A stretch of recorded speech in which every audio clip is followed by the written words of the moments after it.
Bonjour, bienvenue dans la série sur le paradoxe de l'information. Donc, nous voici avec nos fluctuations quantiques. Et que se passe-t-il si ces fluctuations quantiques du vide, se produisent au bord d'un trou noir? Donc, on a un trou noir. Ici, on trace l'horizon, une partie de l'horizon, le trou noir derrière. Les fluctuations consistent en paires de particules, comme ceci. Par exemple, deux photons qui sont les particules associées au champ électromagnétique, qui apparaissent et disparaissent presque aussi vite. Mais près de l'horizon, tout change. Une des particules peut être absorbée par le trou noir. Donc, les deux particules apparaissent, et l'une des particules peut être absorbée par le trou noir. Une fois l'horizon franchi, plus de retour en arrière possible. Et l'autre particule peut éventuellement s'évader loin du trou noir si elle a toutefois assez d'énergie. Énergie qu'elle va perdre en grande partie en s'éloignant, en luttant contre la gravité du trou noir et à cause du décalage vers le rouge. Le calcul a été effectué pour la première fois par Stephen Hawking. Alors, ce calcul est évidemment plus complexe, plus technique qu'un simple raisonnement fait avec les mains comme ceci. Mais pour quelqu'un qui connaît la relativité générale et la théorie quantique des champs, il est assez abordable. Et on peut en trouver des versions très bonnes, de très bonne qualité, sur Internet, assez facilement.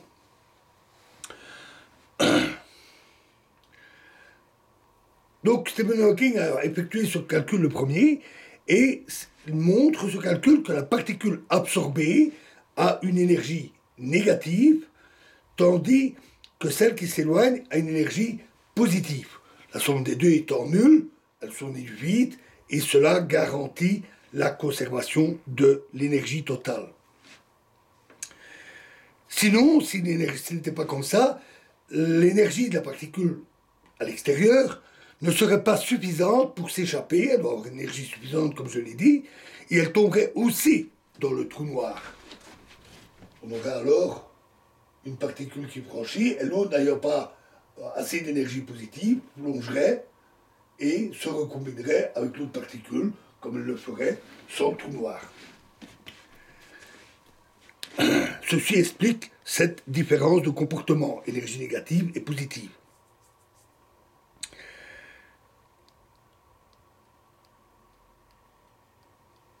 La particule d'énergie négative est absorbée par le trou noir et donc diminue l'énergie, c'est-à-dire diminue très légèrement la masse du trou noir. Tandis que l'autre, donc le trou noir, va très légèrement rétrécir. Tandis que l'autre va se comporter comme un rayonnement émis par le trou noir. Les travaux sur le sujet montrent qu'on retrouve les résultats de Bekenstein. On retrouve les mêmes résultats. Et donc qu'il existe, sauf qu'ici le rayonnement est cette fois-ci bien justifié. Et donc il existe un lien remarquable, bien qu'il soit encore mal compris, entre la thermodynamique et la physique microscopique de la théorie quantique des champs.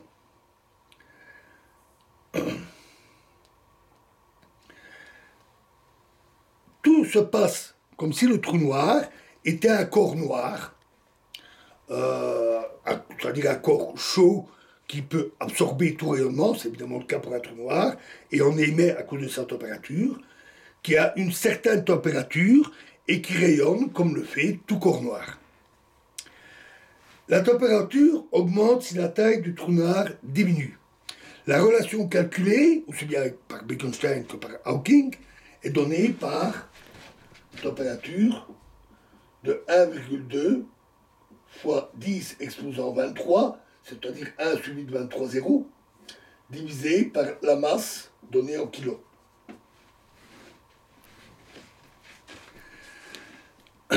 la masse du trou noir. Pour un trou noir de la masse du Soleil, cela fait 0,0000006 degrés. 7 zéros après la virgule. Et à 6, donc 6 100 milliardièmes de degrés au-dessus du zéro absolu, qui lui-même est à moins 273 degrés. Donc c'est vraiment très peu. C'est une température extrêmement basse, plus basse d'ailleurs que celle qu'on peut réaliser en laboratoire avec les meilleures techniques.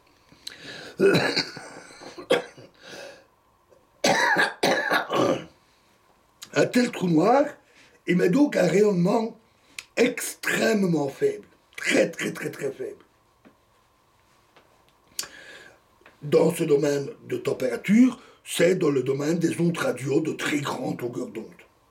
Et un tel rayonnement d'un trou noir est totalement indétectable avec nos moyens. Quels que soient les moyens en œuvre, on ne pourrait pas le détecter, trop faible. S'il existait des trous noirs de seulement 1 gramme, tout petits trous noirs, qui pèseraient 1 gramme, leur température serait par contre d'environ 100 millions de milliards de degrés.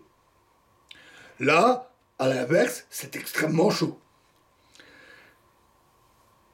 Alors, même si ce rayonnement n'a pas pu être détecté, il ne l'est pas, c'est hors de notre portée, cette prédiction de Hawking est considérée comme extrêmement sûre.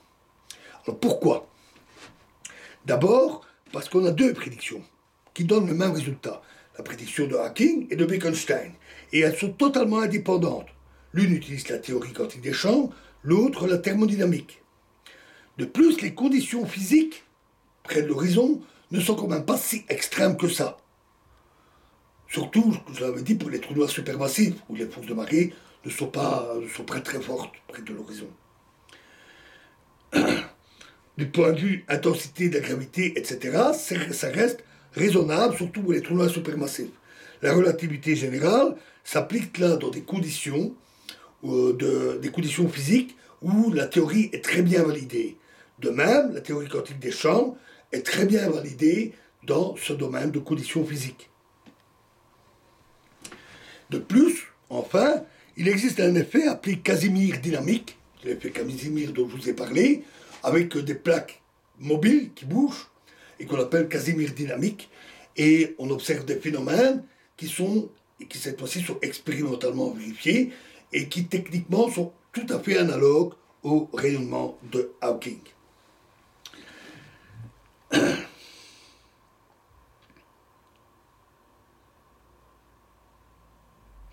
Et donc cette prédiction est considérée comme très très sûre. L'univers étant en expansion, il grandit, les galaxies s'éloignent les unes des autres.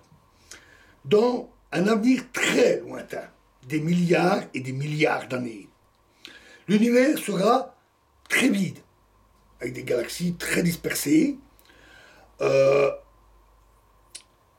Tout le gaz contenu dans les galaxies aura été consommé dans des étoiles qui depuis seront mortes depuis longtemps, éteintes, et le rayonnement fossile d'origine cosmologique sera devenu totalement négligeable. On aura donc un univers noir et froid, et presque vide.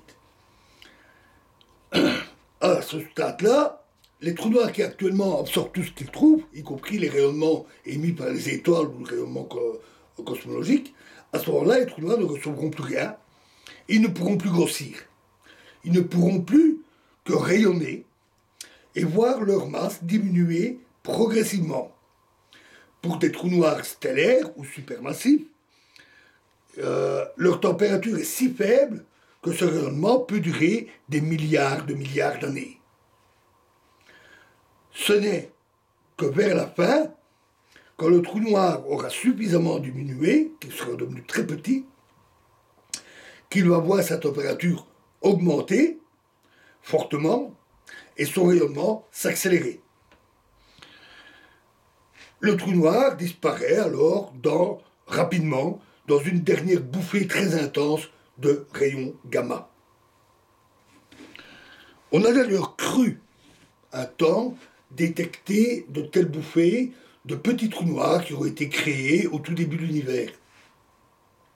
Mais les bouffées de rayons gamma, aussi bien longues que courtes, ont pu être analysées, comprises, et les phénomènes physiques, les phénomènes astrophysiques, souvent très violents, qui sont à leur origine, sont maintenant tous bien compris.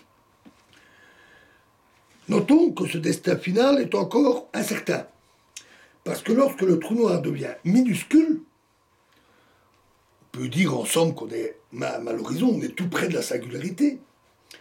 Les conditions physiques y sont si extrêmes que là, nos outils théoriques à notre disposition perdent leur validité.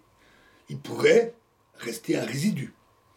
Ou alors peut-être bien qu'effectivement, il disparaît dans un flash terminal. Voilà, nous en savons assez maintenant. Et dans la prochaine vidéo, nous pourrons aborder une conséquence qui a fait beaucoup parler d'elle, appelée donc le paradoxe de l'information. Je vous remercie.